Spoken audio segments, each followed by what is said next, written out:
Morning everyone. Well, the last video I posted about price and the price in the UK and Germany especially, that seems to have gone down quite well and sparked off quite a lot of discussion. It's the most commented video I've done so far, and yet it's only been out a few days, so yeah, if it's price that's an issue, then perhaps we should continue that just a little bit more.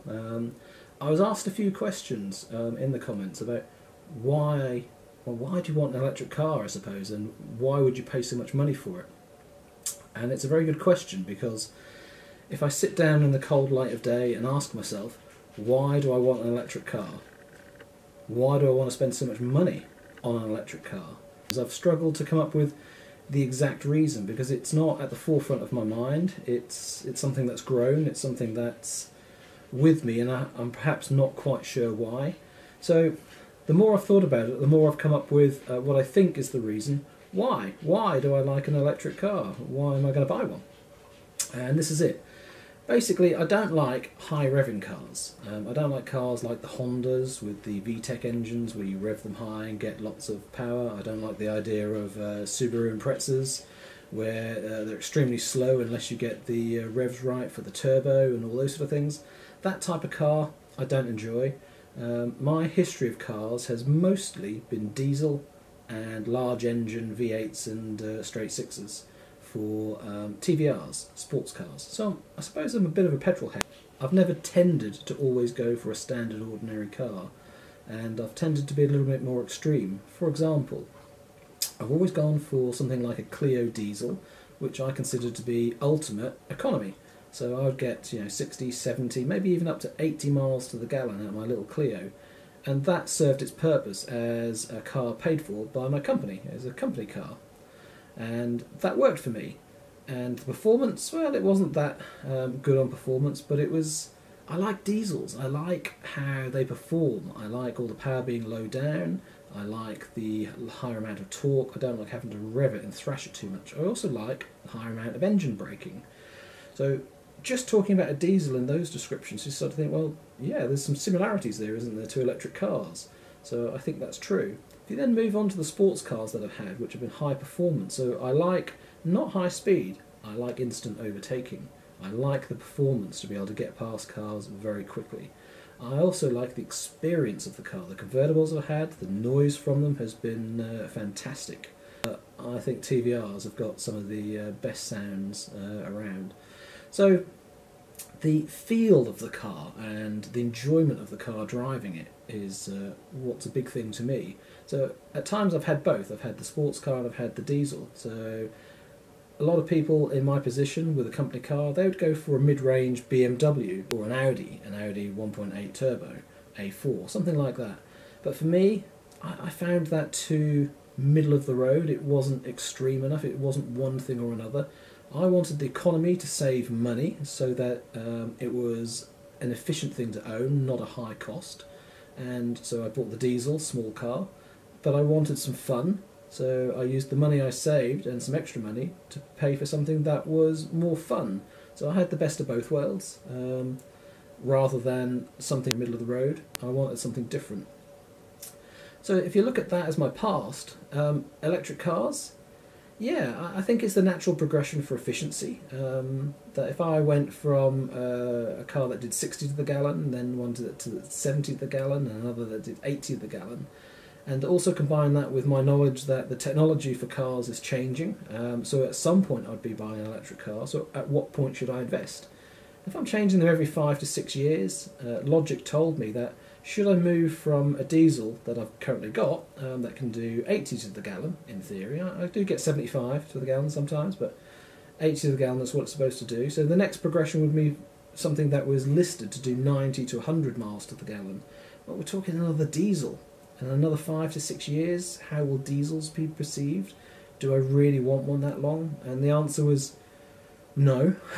No, I don't think I want to buy another diesel, but I also don't want to buy a petrol to replace my current diesel because it won't be as economical. So my natural progression of cars isn't occurring if I was to do that. So for me, it felt right for the progression of economy and efficiency to move to electric as my next car, and I was planning to do that probably in 2, 3, 4 years more time. and it's only after having tested them that my timescale has been brought forward, because I really enjoy the car, and that's what surprised me. The enjoyment I used to get from driving sports cars and fast cars, I get a similar enjoyment from driving the electric car. It's different, but it's also the same. What I found, for example, in some of my TVRs, you would drive slowly. You wouldn't drive quickly because you didn't have to.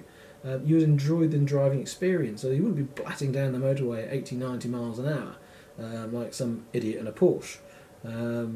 You'd be more taking it easy along some country lanes and along a coastal road, enjoying the scenery, enjoying the sound of the burble from the engine. Well, the electric car's a little bit like that. It's got the serenity, it's got the smoothness, you've got the power if you want it, but you don't have to constantly be changing gears all the time, just like it was in the sports car. So the electric car with no gears at all and its silence provides the atmosphere and almost theatre that the sports cars provided for me. So for me, it's the smile. The electric car provides the smile in my driving. So for those that have asked, why an electric car?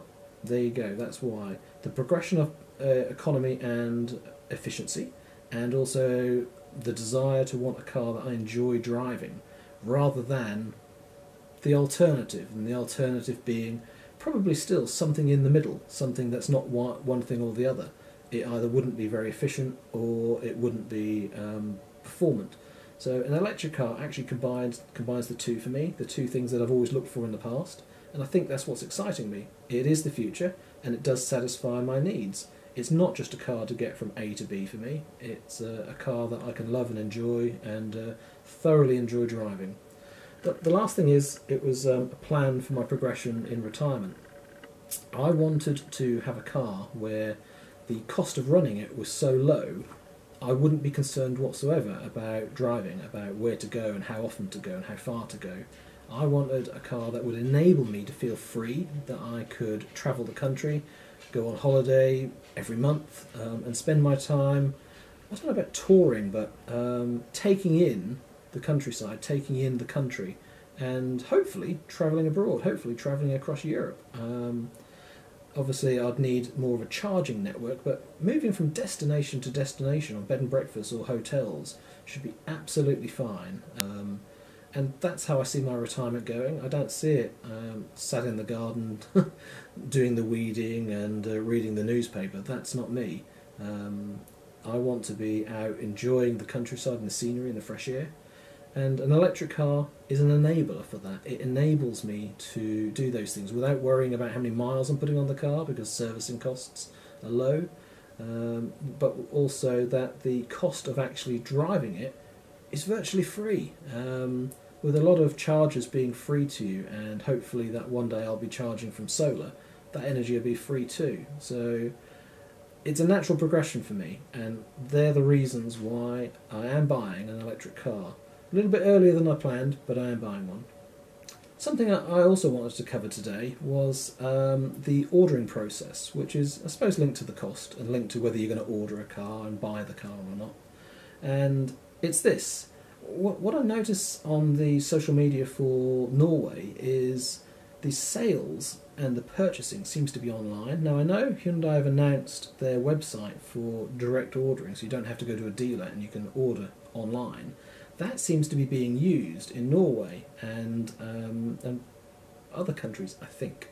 In which case, if Hyundai are determining the order of who gets what car first when they place physical orders by the email registration for more information on their website, which I've seen in the UK and I have registered for, but if they're using that for how many people have registered and shown interest and how many people have been allocated a number in a queue, they're talking about, you know, are you 400 or 1,000 or 1,500 in the queue, then how does that work for people who are placing orders at dealerships?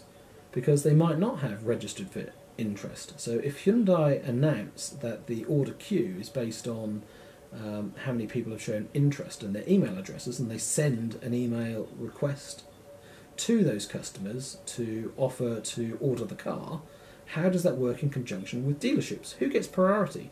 Does somebody that registered for interest 6-8 months ago get priority over somebody that registered and paid money to the dealership for an order on the car.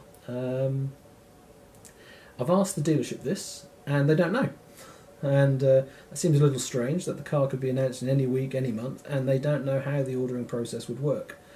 And you would hope it would be fair, but does fair mean those that have been prepared to put money up with Hyundai, the company themselves, do they get priority? Do I get priority over the people that have just expressed interest? Or do the people that have expressed interest get priority because they expressed that interest and wanted to place an order a year ago? So, or however long the system's been out there. So what do you know? If you're watching from outside of the UK, how has that online process been working against the dealerships of the cars? And how have dealers been involved? If you're ordering one in the UK, what are your thoughts? What has the dealer told you? And I can only hope that it works out well, but I'm guessing that it can't work out for everyone and everyone's expectations, because for those that have registered interest but haven't placed a pre-order with a dealer, will they expect and want to get preferential treatment, or will they expect people that have paid money to come first? I don't quite know how it works. So anyway, another, shall we say, worry about my ordering process. I'm sure it'll work out fine, but it's certainly food for thought, and I am chasing it up with the dealership at the moment. And yeah, thanks for watching. Things seem to be really kicking off at the moment. Lots of people liking the videos, lots of people subscribing, and I'm loving the comments and the variety.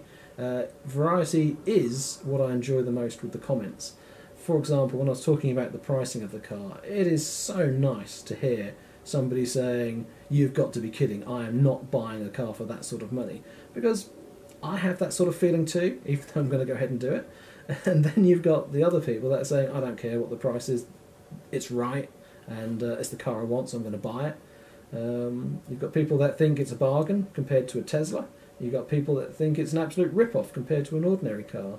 And you know, I can see all of those arguments and all of those points.